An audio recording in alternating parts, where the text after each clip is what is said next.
Hey, welcome back, y'all. Yeah, man. I am. I am shocked and appalled at what Urban Meyer did. Look, man.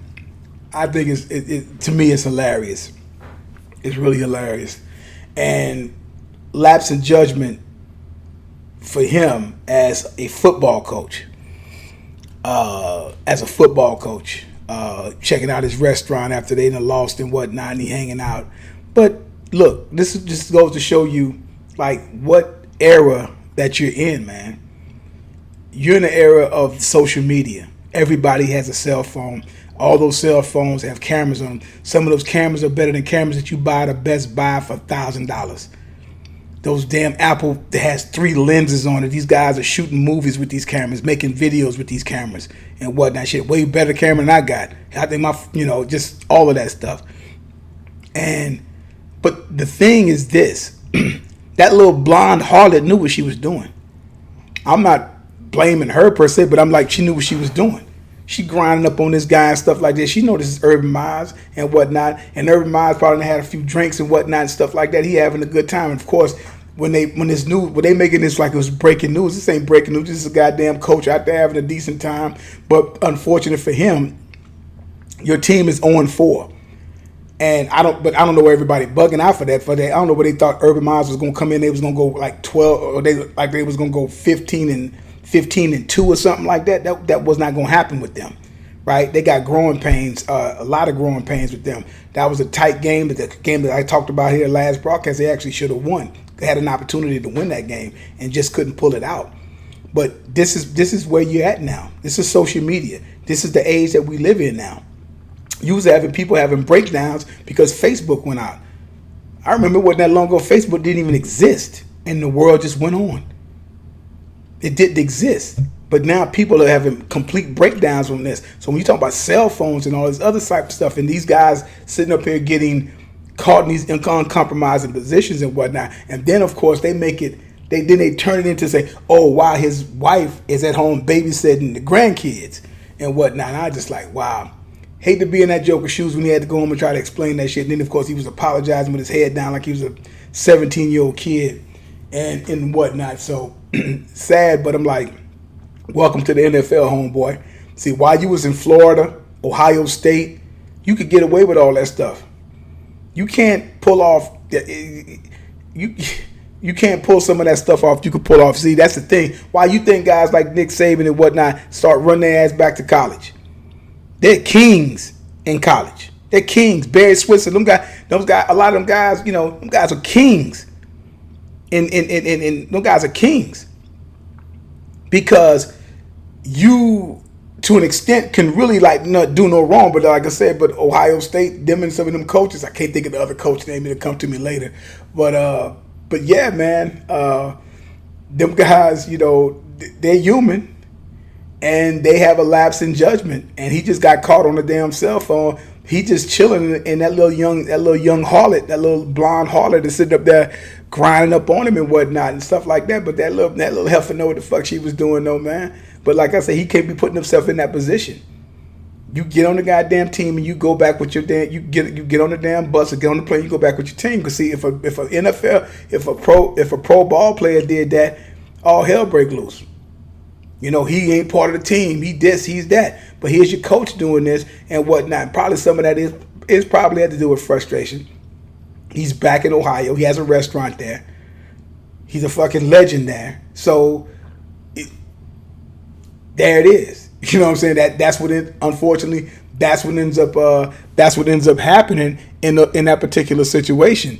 And now he's paying the price for that. And this team, I mean, if nothing else, they need to rally behind him and go ahead and get him a win and whatnot. Either that Joker will not be, will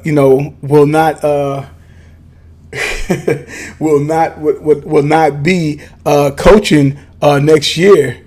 Will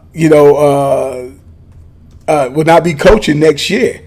For them, I think he'd probably be all right for Florida and whatnot. He, like I said, he's a legend there. This guy got 4 championships under his belt and stuff like that, 3 or 4, something like that. So hey man, he's a legend in the college game. He's a legend. A lot of times, if you're a legend in the college game, I mean you're gonna be a legend in the pro game, man. Stuff have Bear Swift's a legend in college and got a Super Bowl ring and stuff that as a coach. But he had some rough times there in pros and whatnot, you know, and everything, and he had to deal with that. So that's a big transition, man.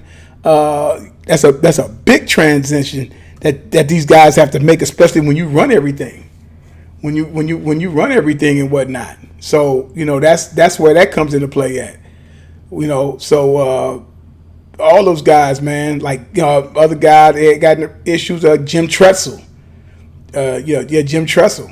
Urban Myers. He's like a lot of these guys, man. So like I say, he's got to get it together, man. But again, he's human, and he's human. I'm not going to kick him down and stuff like that. Having a little fun. I don't think it was harmless. It wasn't nothing a whole lot went on. It just got caught on camera, and everybody has a camera. So your best bet is he should have got on that damn plane and took his ass back home with his tail between his legs, going back home, lick his wounds, and get ready for the next game.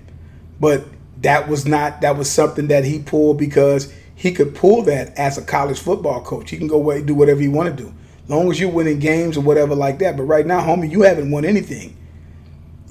Even though you're the coach of the NFL team, in the eyes of the fans and definitely of an owner who's paying you a nice salary, they're paying you for a reason, and therefore you're skating on thin. You're going to be skating on thin ice, especially pulling something like this. And he's not used to losing. But what did he think? So you're going to have to be on that straight and narrow before you start pulling off over start sliding over to your goddamn restaurant just because you're in Ohio. You can't pull that one off. You got to win some games first, homeboy. You got to be straight as an arrow. And even if you're going to do some dirt, you better start doing dirt around and where there's no cell phones and all this other kind of BS going on, because I say, and now since that happened, best believe everywhere you go it's gonna be a cell phone. Every time you look up, it's gonna be a cell phone. So get ready for that, man. Get ready for that. And that's the NFL. That's the NFL. He just learned a valuable lesson and whatnot with that. I just find it funny though, because they're gonna drag him. They're going to drag his ass. They're going to drag him hard and whatnot. And, it's unfortunate. And I can sit up there and say a bunch of crazy shit, but I'm like, I'm not going to say anything about that as a grown man or whatever. I mean, shit happens. You know what I'm saying? Shit happens. And when shit happens, man, it's like you got to get ready you got to deal with the consequences that comes with that, man. You got to come with you got to deal with that shit, man. You got to deal with it. And it's just, I was like, when I didn't even know what I was looking at it first, and I saw it, I was like, wow. I was like, damn. I said, oh, that's not a good look, man. Irvin, that's not a good look. And already, that ain't a good look at all for him. But yeah, man. So he'll get through it. He got enough money he can land on his damn feet or whatever, or take his ass out. He a fool. I probably would have never won. I'd stay my ass right in college. Right in college. And you King Lou in college. You do whatever the fuck you want to do in college. You're winning, you do and get whatever you want in college. So pro, that's ego. That's trying to go to the next level. And I get it, because that's the highest. You want to see what happens there. A lot of politics, a lot of BS over there, and a lot of just straight business there and whatnot. And you major, you're an employee even in college, but you got a lot of say so, especially if you're really a legendary good coach. You can get away with a lot of shit, and that's in college football. You can go back to Woody Hayes, you can go back Bear Switzer, all of them guys and whatnot. So, and I'm gonna end this thing with this, man. The tight end for the Chargers, tight end for the Raiders last night. My man caught the ball, spiked the ball down in the on the sidelines there, and whatnot. And Darren Waller, and they called him for taunting. Now I've seen this done 100 times, or I have seen conversations and shit talked on that sideline, on the opposing team's sidelines, and it was and that's not a taunt. Okay, it's not a taunt. See, this taunting shit is getting out of hand, and they turn it into some sissy shit from as far as I'm concerned. Because taunting goes on every time. How many times do I have to say this? When those guys, which is I think it's the stupidest thing to do, but they're allowed to do it. It just shows you. I know somebody sits up there saying on the committee, no, these aren't no old fogey guys. These are young guys. These are guys like McVay and them, and I don't give a shit about them guys. Them guys being young. Guys being young. I say this is a goddamn, and the way that ball has been played, even through down high school, or the past 10 or 15 years and whatnot, damn near 18, maybe say 20 years. It's all about participation trophy. Give everybody a fucking trophy. And like I said, so hurting somebody's goddamn feelings, it's like, fuck that. I said, so let me see. In one instance, that's a taunt. The other instance is my team can get an interception. I get it. I grab the ball. We intercept. I pick up the fumble. The taunt is I got the ball. I'm going to run to the other side of the sidelines.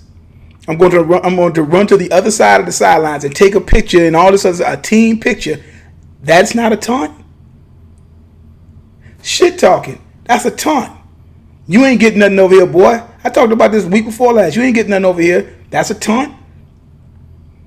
Unsportsmanlike conduct. They don't know what a fucking taunt is.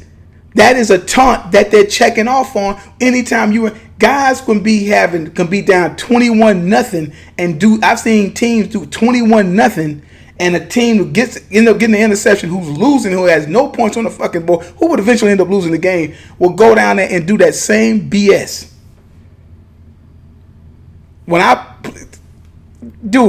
You can't be doing all that and you're losing, but that's taunting. When them guys make a first down, like Le'Veon Bell, when he does this thing, when he goes through that whatnot and drop the ball down and whatnot, that's a taunt. Means first down, Joker, you ain't stopping this. Zeke, feed me. I done just ran, I done just gutted you and whatnot. First down, feed me. Now people say, that's taunting. Them say, you can keep feeding me because they can't stop me. Bam, first down, bring it to me again. Or them guys, when they get up and the receiver catches the ball and they sit up there and point that thing that way, and be doing like that, that's a fucking taunt. Anytime you shit talking in a game, that's a fucking taunt.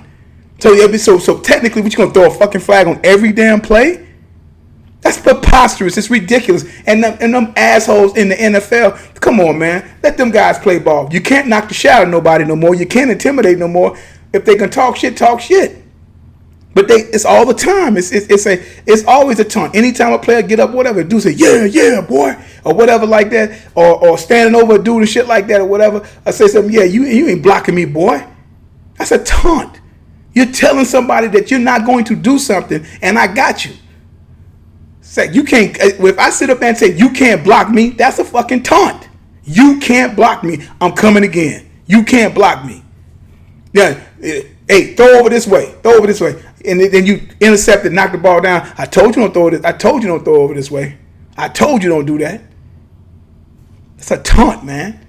NFL so full of shit. It's ridiculous. If it wasn't for the love of the game, just loving to just watch the thing. I'm just watching how it is just like sometimes disintegrating and whatnot. But it's ridiculous. But yeah, man, that's my little rant on two little subjects there, man.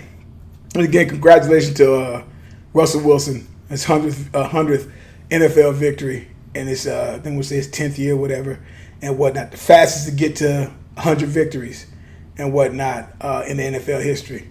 And it did it in his 10th year and the 4th week of the season, of his 10th season. So kudos to Russell Wilson. Class act dude. Should have 2 rings. We ain't going to go into that. But he will have a bust in Canton, and we'll see what the Seahawks end up doing this year and whatnot. And all that. Tell you guys all again, subscribe to the channel. Like, share, whatever. Any questions, any comments, leave them down below. And I tell you guys all the time, there's no greatest of all time as long as time's still going on. And like I tell you guys all the time, numbers don't lie and get emotional. People do. Catch you guys later.